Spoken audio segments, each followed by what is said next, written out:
എല്ലാവർക്കും പുതിയൊരു വീഡിയോയിലേക്ക് സ്വാഗതം. അപ്പം ഞാൻ ഷമീർ. ഇന്ന് ഞാനൊരു അടിപൊളി ചിക്കൻ ഫ്രൈയുടെ റെസിപ്പി ആയിട്ടാണ് വന്നിരിക്കുന്നത്. ചിക്കൻ ഫ്രൈ എന്ന് പറഞ്ഞു കഴിഞ്ഞാൽ ഇതാണ് മക്കളെ ഐറ്റം.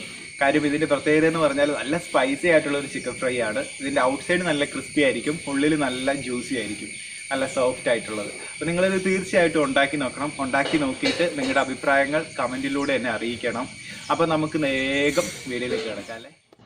ആദ്യം നമുക്ക് ചിക്കൻ ഫ്രൈക്ക് വേണ്ട ഒരു മസാല തയ്യാറാക്കണം. അപ്പോൾ അതിനായിട്ട് ഞാനിവിടെ ഒരു 10 കാശ്മീരി ചില്ലി, പിരിയമുളക് എന്ന് പറയുന്ന സാധനമാണ്. അതിന് നല്ല കളറുണ്ടാവും, എരിവ് കുറവായിരിക്കും. കൂടെ 5 വറ്റൽ മുളക്, ഇതിനാണെങ്കിൽ നല്ല എരിവും ഉണ്ടാവും. പിന്നെ വേണ്ടത് ഒരു 10-15 ചെറിയ വെളുത്തുള്ളിയുമാണ്. ഇത്രയും കൂടെ നല്ല തിളച്ച വെള്ളത്തിൽ ഒരു 5 മിനിറ്റ് ഒന്ന് കുക്ക് ചെയ്തിട്ട് അരച്ചെടുക്കണം. വെള്ളം ഇവിടെ തിളച്ച് വരുന്നുണ്ട്. നമുക്കിതിലേക്ക് മുളകും വെളുത്തുള്ളി ഇട്ട് കൊടുക്കാം. ഇനി ഇതിനെ ഒന്ന് 5 മിനിറ്റ് ഒന്ന് കുക്ക് ചെയ്യാം.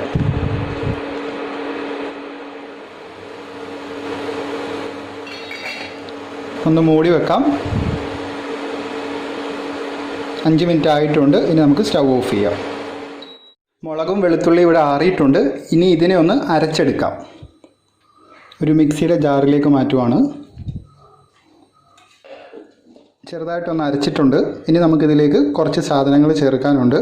ഇതിലോട്ട് ചെറിയൊരു പീസ് ഇഞ്ചി, 1/2 സ്പൂൺ പെരിഞ്ജീരകം, 1/2 സ്പൂൺ കുരുമുളക്, 1/4 ടീസ്പൂൺ മഞ്ഞൾപ്പൊടി, കുറച്ച് വെളിച്ചെണ്ണ, ആവശ്യത്തിന് ഉപ്പ്, ഒരു 1/2 സ്പൂൺ വിനാഗിരിയും കൂടെ ചേർക്കാം ചെറിയൊരു പുളിക്കായിട്ട്.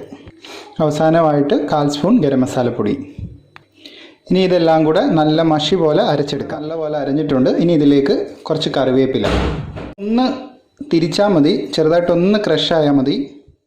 മസാല റെഡി ആയിട്ടുണ്ട്. ഇനി നമുക്ക് ചിക്കൻ പീസിലേക്ക് ഇതിനെ നല്ലതുപോലെ തേച്ച് പിടിപ്പിക്കാം.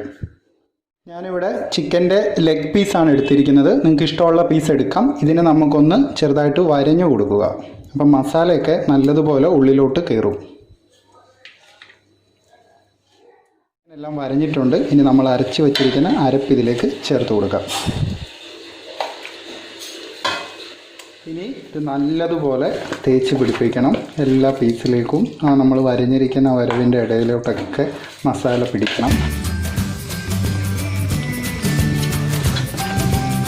ചിക്കൻ പീസിലൊക്കെ നല്ലപോലെ മസാല തേച്ച് പിടിപ്പിച്ചിട്ടുണ്ട്. ഇനി നമുക്കിതിനെ കുറഞ്ഞതൊരു അരമണിക്കൂറേലും ഫ്രിഡ്ജിൽ വെക്കുക. ടൈമുള്ളവർ ഓവർനൈറ്റ് തന്നെ ഫ്രിഡ്ജിൽ വെച്ചു. അപ്പം നല്ലപോലെ എല്ലാ മസാലയും ചിക്കനിലേക്ക് പിടിച്ച് കിട്ടും. ഇപ്പം ഞാൻ ഏകദേശം ഒരു 1 മണിക്കൂറോളം ചിക്കൻ മാരിനേഷന് വെച്ചായിരുന്നു. ഇനി നമുക്കിതിലേക്ക് പൊരിക്കുന്നതിന് മുമ്പ് 2 സാധനങ്ങളും കൂടെ ആഡ് ചെയ്യണം. ആദ്യമായിട്ട് കോൺഫ്ലോർ, അത് 1 സ്പൂൺ കോൺഫ്ലോർ ഇതിനകത്തേക്ക് ആഡ് ചെയ്യാം. അതുപോലെ തന്നെ 1/2 സ്പൂൺ തരിതരിപ്പായി പൊടിച്ച പുട്ടുപൊടി, അതും കൂടെ ചേർക്കാം. നമുക്ക് ഇതെല്ലാം കൂടെ ഒന്ന് ഇതിലേക്ക് നല്ലപോലെ ഒന്ന് തേച്ച് പിടിപ്പിക്കാം.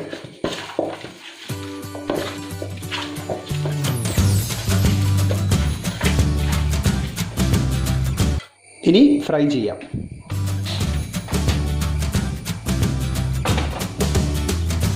പൊരിക്കാനുള്ള ചട്ടി ചൂടായിട്ടുണ്ട്. നമുക്കിതിലേക്ക് എണ്ണ ഒഴിച്ചു കൊടുക്കാം. എണ്ണ ചൂടായിട്ടുണ്ട്. ചിക്കൻ പീസ് ഇട്ട് കൊടുക്കാം.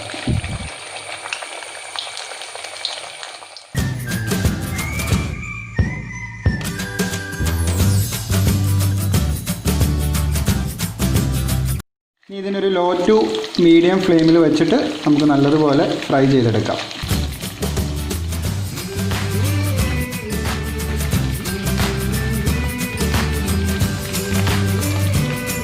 സൈഡ് ഏകദേശം മൂത്തിട്ടുണ്ട്. നമുക്കൊന്ന് മറിച്ചിട്ട് കൊടുക്കാം.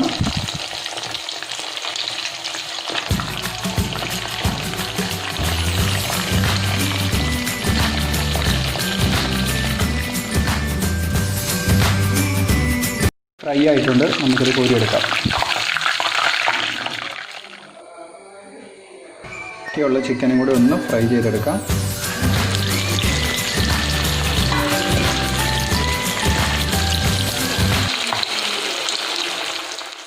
പുരട്ടി വെച്ചതിൽ മിച്ചമുള്ള മസാലയിലേക്ക് ഒരു ചെറിയ സവാള അരിഞ്ഞതിടുക, ചതച്ച വെളുത്തുള്ളി, അതുപോലെ തന്നെ ചെറിയൊരു പീസ് ഇഞ്ചി,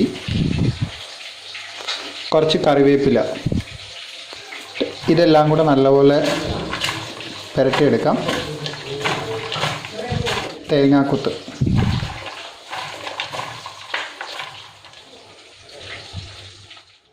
ചിക്കൻ വറുത്ത അതേ എണ്ണയിൽ നമ്മൾ കുറച്ച് ഉണക്കമുളക് ഇട്ട് കൊടുക്കുക. 2-3 എണ്ണം മതി. അതിനുശേഷം സവാള പുരട്ടി വെച്ചിരിക്കുന്നത് അതും കൂടെ ഇട്ടിട്ട് ലോ ഫ്ലെയിമിൽ നല്ലതുപോലെ ഒന്ന് വറുത്തെടുക്കുക.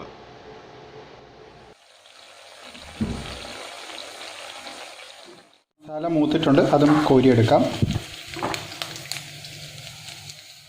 ഇങ്ങനെ നമ്മുടെ ചിക്കൻ ഫ്രൈ ഇവിടെ റെഡി ആയിട്ടുണ്ട്. ഒരു പ്ലേറ്റിലേക്ക് വെച്ച് കൊടുക്കാം.